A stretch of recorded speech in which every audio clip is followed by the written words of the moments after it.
Students, मैं आपका अपना कमल सर। आज के लेक्चर में हम देखेंगे SDLC, that is system development life cycle, या अगर हम सॉफ्टवेयर बना रहे हो तो उस केस में हम इसको सॉफ्टवेयर डेवलपमेंट लाइफ साइकिल भी बोल देते हैं। तो बेसिकली SDLC है क्या? SDLC के थ्रू हम ये देखेंगे कि जब कोई हम सॉफ्टवेयर बनाएंगे या कोई सिस्टम बनाने जाएंगे तो उस सिस्टम को या सॉफ्टवेयर को किस किस स्टेज से पास होना पड़ता है, और उस हर एक जो स्टेज से उसको पास होना है उसमें कौन कौन सी एक्टिविटीज परफॉर्म होंगी। जैसे कि हमें ऑलरेडी पता है इस यूनिवर्स में अगर कोई भी चीज स्टार्ट होती है तो right from its starting to its completion उसको काफी सारी स्टेजेस से पास होना पड़ता है। लाइक जैसे हम ह्यूमन बीइंग हैं, पहले हमारा बर्थ हुआ, देन हमारा चाइल्डहुड था, एडल्ट एंड फाइनली ओल्ड। तो इन फेसेस के थ्रू हम पास होते हैं। तो इसी तरीके से SDLC हम बताएगा कि जब हमें कोई सिस्टम डिजाइन करना है, सिस्टम बेसिकली कोई डेवलप करना है या सॉफ्टवेयर कोई बनाना है, तो उसको किस किस स्टेजेस से पास होना होगा।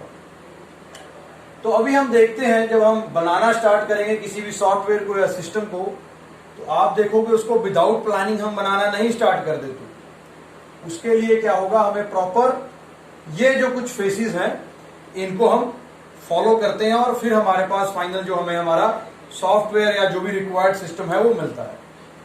तो सबसे पहले हमारा फेज क्या होता है, दैट इज हमारा प्रीलिमिनरी इन्वेस्टिगेशन। इस फेज में क्या होगा, हमारा फोकस जो रहेगा वो फोकस रहेगा कि व्हाट इज द प्रॉब्लम। जैसे कि ऑलरेडी हमारा काम चल रहा होगा, मान लो हम किसी ऑर्गेनाइजेशन में काम कर रहे हैं। ऑर्गेनाइजेशन में आप देखो वहां हो सकता है हमारा काम कुछ मैनुअल चल रहा हो और हम चाहते हैं कि अभी इस काम को है जो कंप्यूटराइज्ड किया जाए, या कुछ हम और तरह से कंपनियां और हमारा कंपटीटर कुछ और टेक्नोलॉजी को यूज कर रहा है और हमें लगता है कि वो टेक्नोलॉजी को यूज कर हमसे आगे निकल सकता है। तो उस कंपटीशन में रहने के लिए हमें जो हमारा एग्जिस्टिंग सिस्टम है उसको इम्प्रूव करना ही पड़ेगा। तो इस तरह की जब हमें नीड हम कुछ रिकॉग्नाइज करते हैं तो वो सारा क्या होता है हमारा, हम एक स्टार्टिंग में इन्वेस्टिगेशन कर रहे होते हैं। तो इसमें हमारा टास्क क्या रहता है, हम कुछ ना कुछ नीड और प्रॉब्लम को रिकॉग्नाइज करते हैं। तो आप इस फेज को प्रॉब्लम रिकॉग्निशन भी बोल सकते हो। और हम देखेंगे ये देखते हुए कि क्या जो हमारा एग्जिस्टिंग सिस्टम है उसी में चेंजेस कर लें तो हमारा काम चल जाएगा, या फिर हमें कोई एक नया सिस्टम ही लेकर आना पड़ेगा। और नया सिस्टम तो लेकर आना पड़ेगा, क्या उस तरह के सिस्टम ऑलरेडी मार्केट में अवेलेबल हैं? तो ये सारी चीजें क्या है हमारा स्टार्टिंग फेज में होगा, और इसका रिजल्ट फाइनली क्या निकलेगा कि हमें जरूरत महसूस होगी जो हमारा एग्जिस्टिंग सिस्टम है उसको हमें चेंज करना पड़ेगा, हमें एक नए सिस्टम की जरूरत है। तो इस फेज का फाइनल आउटपुट हमारा निकलेगा, हमारी एक नीड, एक प्रॉब्लम, हमें एक प्रॉब्लम सॉल्व करनी है। तो यहां से प्रॉब्लम सॉल्व करने के लिए आपको पता ही है, जैसे हमारे पास 4-5 तरीके हो सकते हैं किसी भी प्रॉब्लम के, हमारे पास 4-5 सॉल्यूशंस हो सकते हैं। तो फाइनली हम यहां से डिसाइड कर लेंगे कि हमें नया सिस्टम बनाना है, और उस नया सिस्टम बनाने के लिए लाइक हमने कुछ 4-5 ऑप्शन डिसाइड कर लिए कि हम ये भी कर सकते हैं, हम ये भी कर सकते हैं। तो जब अपने ऑप्शंस हमारे पास आ गए तो नेक्स्ट स्टेज हमारी क्या हो जाएगी, दैट इज फिजिबिलिटी स्टडी। हमारा नेक्स्ट फेज है फिजिबिलिटी स्टडी। बेसिकली इस फेज का आप देखो फोकस किस पे रहता है, पॉसिबल और नॉट। भी जो हमने नया, हम सोच रहे हैं एक नया सिस्टम हमें या नया सॉफ्टवेयर की जरूरत है, क्या वो सॉफ्टवेयर पॉसिबल भी है या नहीं। मीन्स इस फेज के बाद हमारे पास 4-5 ऑप्शंस आ गए थे, हमने डिसाइड कर लिया था हमें नया सिस्टम या नया सॉफ्टवेयर चाहिए। तो अभी उनमें से बेस्ट वन कौन सा होगा और फिर वो पॉसिबल भी होगा या नहीं, वो सारा काम हमारा इस फेज में देखा जाता है। आप बेसिकली प्रायोरिटी लिस्ट डिसाइड कर लेते हो यहाँ पे कि मुझे क्या क्या चीजें चाहिए, और उस रिक्वायरमेंट के हिसाब से आप सिस्टम जो है एक बेसिकली जो ऑप्शन है उसको आप सेलेक्ट कर लेते हो। लाइक फॉर एग्जांपल आप मार्केट में जाते हो, हमें कोई एक नया सेल फोन भी परचेज करना है, तो आप देख लेते हो ना मेरे को इसमें इतनी GB रैम चाहिए, या इतनी मेरे को स्टोरेज चाहिए, या इतना मेगापिक्सल मेरा कैमरा होना चाहिए, और फिर आपका फाइनल एक बजट भी होता है। तो आप उस बजट के हिसाब से देख लेते हो कि कौन सी कंपनी मेरी वो सारी नीड्स को फुलफिल करेगी, और आप एक ऑप्शन बेसिकली सिलेक्ट कर लेते हो। तो इस फेज में हम यही चीजें करेंगे कि आपने एक ऑप्शन सेलेक्ट करना है। हमारे पास 4-5 ऑप्शन ऑलरेडी हैं और अभी हमने एक ऑप्शन को सिलेक्ट करना है। तो उसको एवेल्युएट कैसे करोगे? तो सॉफ्टवेयर को मान लो या किसी सिस्टम को जब हमने एवेल्युएट करना है तो ये यहाँ पे 3 मेन एस्पेक्ट होते हैं जिनके बेसिस पे आप बेस्ट वन या जो आप ऑप्शन चूज कर सकते हो। कौन कौन से एस्पेक्ट हैं? Financial feasibility, technical feasibility, operational feasibility. Financial means आपका एक बजट भी डिसाइड है कि मेरे को इतना के बजट में सपोज मेरे को सेलफोन चाहिए, तो बजट से बाहर हम जा नहीं सकते, काफी इंपॉर्टेंट क्राइटेरिया है। ऑन द अदर हैंड अगर आप ये देखो कंपनी पॉइंट ऑफ व्यू से, जिस कंपनी ने आपका सॉफ्टवेयर या सिस्टम डिजाइन करना है वो कंपनी भी देखेगी कि अभी मैंने एक ऑप्शन ये सिलेक्ट कर लिया, मेरे को ये सॉफ्टवेयर बनाना है या सिस्टम बनाना है, तो वो सबसे पहले देखेगा कि इसके ऊपर मेरा खर्चा कितना आएगा, क्या ये फाइनेंशियली पॉसिबल है।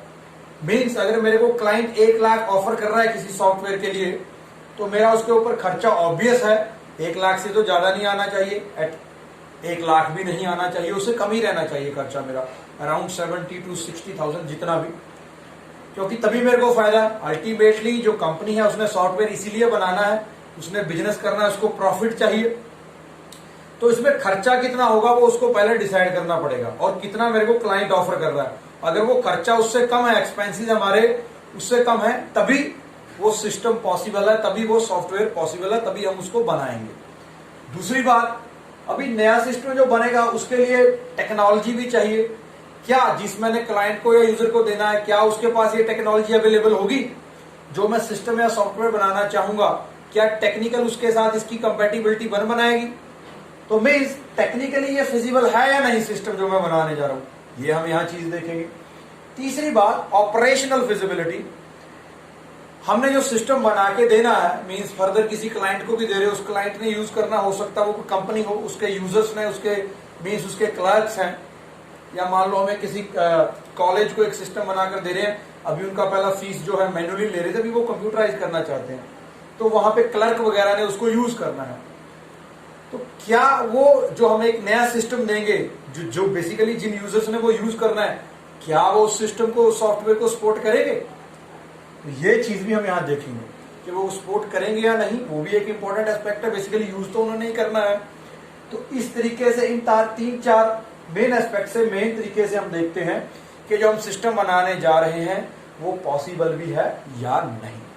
तो यहाँ का बेसिकली जो आप सब कुछ देख के एंड रिजल्ट क्या निकलेगा, एक फिजिबिलिटी रिपोर्ट बनेगी और रिपोर्ट वो क्लियरली बताएगी कि हमारी प्रॉब्लम क्या है, हमें बेसिकली क्या क्या नीड्स हैं, उनको क्लियरली स्टेट कर दिया जाएगा कि क्या क्या रिक्वायरमेंट्स हैं। जो नया सिस्टम बनाना है उसकी रिक्वायरमेंट्स क्या हैं, उसकी नीड्स क्या रहेंगी, वो सब हमारा इस फेज में डिसाइड हो जाएगा। नेक्स्ट, अभी हमने सब कुछ डिसाइड कर लिया, एक यहाँ पे ऑल्टरनेटिव था जो बेस्ट, वो भी हमने चूज कर लिया। तो नेक्स्ट फेज हमारा क्या होगा, सिस्टम एनालिसिस। तो सिस्टम एनालिसिस में अभी हमने डिसाइड कर लिया कि हमें करना क्या है। बेसिकली हमने देख लिया ये हमारा सिस्टम रहेगा, तो यहां फोकस क्या रहेगा, व्हाट विल बी डन। अब ये जो हमने सिलेक्ट कर लिया सॉफ्टवेयर या सिस्टम, इसको बनाने के लिए हमें करना क्या पड़ेगा, वो सारा कुछ क्या हम इस फेज में डिसाइड करेंगे। डिसाइड करने के लिए क्या है, बेसिकली जैसे हम एक एग्जांपल ले रहे हैं कि मान लो हमने किसी एक कॉलेज का जो फी स्ट्रक्चर, जो बेसिकली वो फी लेने का प्रोसीजर है, उसको कंप्यूटराइज करने जा रहे हैं। तो हम जो भी वहां क्लर्क हैं उनसे मिलेंगे, उनको पूछेंगे, उनका प्रोसीजर देखेंगे, वो किस तरीके से फीस ले रहे हैं, किस ट्रेड की मान लो किस तरह से फीस ले रहे हैं, किस ईयर की फीस ले रहे हैं, किस तरीके से, कौन कौन से कोर्सेज की क्या क्या फीस है, उस सारे को समझने के लिए हम उनसे बातचीत करेंगे। तो यहाँ पे हम वेरियस टूल्स यूज करते हैं इस डेटा को कलेक्ट करने के लिए। यहाँ बेसिकली डेटा कलेक्शन और डेटा गैदरिंग का सारा काम होगा सिस्टम एनालाइज में। DFD, data flow diagram, data dictionaries, interviews, questionnaires, ये सारे टूल्स होंगे हमारे इस काम को करने के लिए। सिस्टम को एनालाइज करने के लिए हमारे पास ये टूल्स होंगे कि बेसिकली करना क्या है। इन टूल्स की हेल्प से वो हम डिसाइड कर पाएंगे। और इस फेज का जो एंड रिजल्ट है, रिजल्ट क्या निकलेगा एक डॉक्यूमेंट निकलेगा, एक डॉक्यूमेंट बनाएंगे हम SRS, जिसको कि हम बोल देते हैं सॉफ्टवेयर रिक्वायरमेंट स्पेसिफिकेशंस। स्पेसिफाई कर दी जाएंगी, सारा एक बेसिकली रिपोर्ट बन जाएगी। और ये रिपोर्ट हमारा क्या एक फॉर्मल डॉक्यूमेंट होता है। और ये जो हमारा क्लाइंट है और जो एक कंपनी मान लो जो हम बनाकर दे रहे हैं सॉफ्टवेयर, उनके बीच में एक कॉन्ट्रैक्ट भी हो जाता है। यहां सारा कुछ डिसाइड कर लेगी कंपनी भी कि जो हम नया सॉफ्टवेयर बनाकर देंगे उसमें ये फीचर्स रहेंगे, ये चीजें होंगी, और क्लाइंट भी उस पर एग्री करेगा कि हाँ ये मेरे को चीजें चाहिए। तो बेसिकली उनमें एक कॉन्ट्रैक्ट बन जाएगा कि आपको ये चीजें दी जाएंगी, ताकि इन फ्यूचर किसी भी तरीके का कोई डिस्प्यूट ना हो। दोनों ही इसमें पार्टी जो है म्यूचुअली एक दूसरे के साथ कॉन्ट्रैक्ट कर लेंगी, और जो फॉर्मल डॉक्यूमेंट है वो फ्यूचर में भी यूज किया जाएगा। तो इसके बाद जब हमने डिसाइड कर लिया है ये ऑपरेशंस करने हैं, तो नेचुरली सी बात, अभी नेक्स्ट स्टेज हमारा क्या है, सिस्टम डिजाइन। तो अभी हमें वो डिजाइन करना है। तो अभी हमारा फोकस किस चीज पे हो जाएगा, हाउ पे। वहां हमने डिसाइड कर लिया था क्या क्या करना है, और अब हम देखेंगे वो करना किस तरीके से है। तो इस फेज पे हमारा किस चीज पे फोकस हो जाएगा, हाउ पे हो जाएगा। तो अभी बेसिकली सारा डिजाइनिंग का काम यहां होगा। एक तरीके से जो आपका सॉफ्टवेयर बनाना है उसका सारा ब्लूप्रिंट जो है इस फेज में हमारा तैयार हो जाएगा।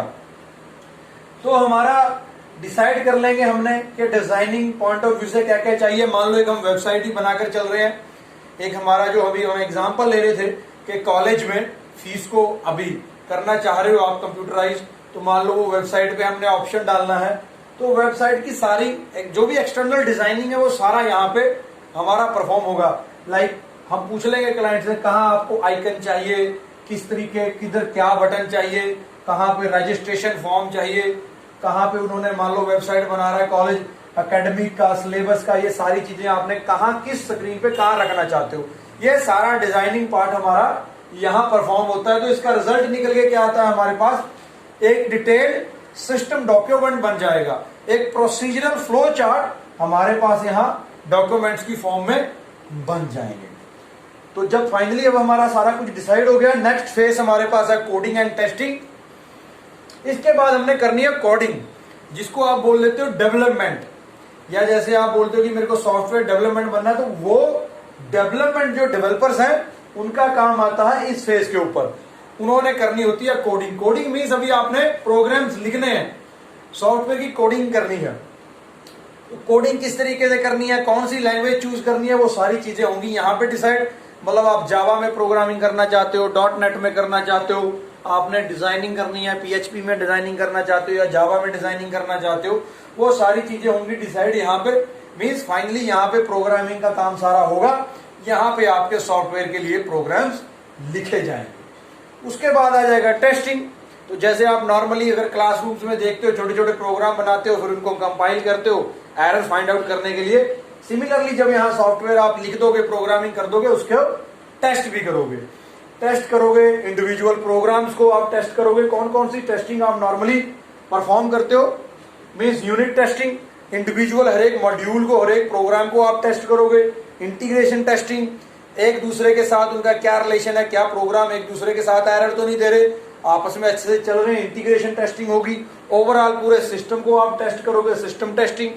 यूजर एक्सेप्टेंस टेस्टिंग हो सकता है, आप यूजर जिन्होंने यूज करना है उनको चलाकर बोल सकते हो कि इसमें आप ढूंढिए कोई आपको कोई एरर तो नहीं नजर आ रहा।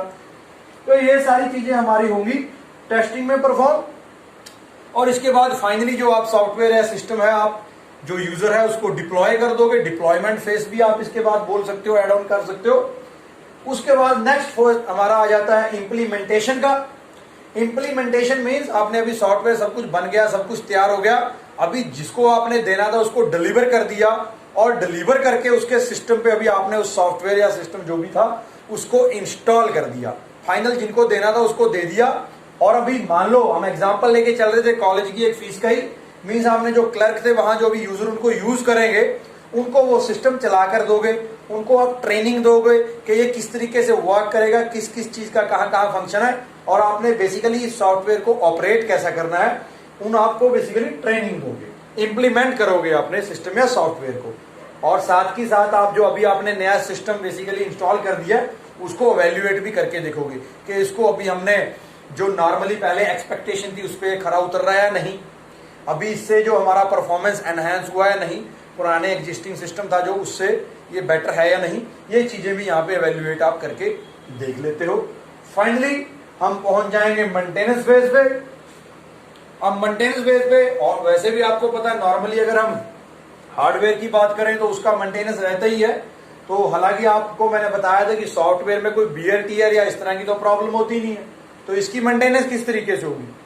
इसकी मेंटेनेंस में आप देखोगे कि जैसे ही आप डिलीवर कर देते हो, आपने सॉफ्टवेयर या सिस्टम अपने क्लाइंट को दे दिया, यूजर को दे दिया, तो उसका मतलब ये नहीं कि हमारा जो जॉब है वो फिनिश होगी, कंप्लीट हो गया टास्क, ऐसा कुछ नहीं है।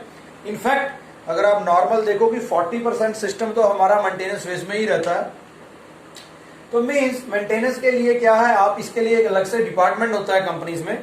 एक तरह से आप care centre point of view example लेके चल सकते हो कि उनका काम होता है, अभी जब आपने सिस्टम जो अपना सॉफ्टवेयर जब डिलीवर कर दिया आपने अपने क्लाइंट को, तो हो सकता है उसको फिर इन फ्यूचर कोई प्रॉब्लम आ सकती है। पहले मान लो उसके पास सिस्टम ठीक चल रहा था, मे बी उसके पास चलकर कोई प्रॉब्लम हो सकती है, तो उस प्रॉब्लम को, उस एरर को ठीक करना हमारी जिम्मेवारी है, उस कंपनी के मेंटेनेंस जो भी डिपार्टमेंट है उसकी जिम्मेवारी है।